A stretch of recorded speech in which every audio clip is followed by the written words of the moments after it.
Today we're going to talk about drag forces on various bodies. This experiment involves finding the drag force exerted on a circular cylinder, square cylinder at different angles, and airfoil from a uniform airstream. The apparatus used to make these calculations is shown on the left side of the screen.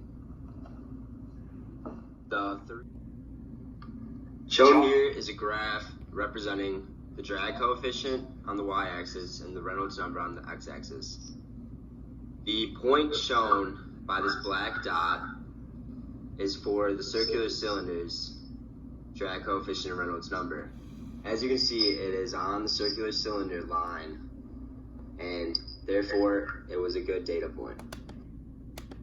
The next part of the lab involved finding the drag coefficients for the square cylinder. The drag forces for the square cylinder were determined to be 0.934 newtons at 0 degrees and 0.770 newtons at 45 degrees. Using these drag force values, the following equation can be used to calculate the drag coefficient, where C, shown in the picture on the left, is the square reacting to airflow at 0 degrees. In the middle is the square reacting to airflow at 45 degrees, and on the right is the circular cylinder reacting to airflow. From the data, the drag force and drag coefficient for the square were higher at both angles compared to the circular cylinder. This could be due to the circle's smoother edges compared to the square's rough edges. When working with the airfoil, it was determined that the angle of attack where the airfoil lost its lift was about 26 degrees.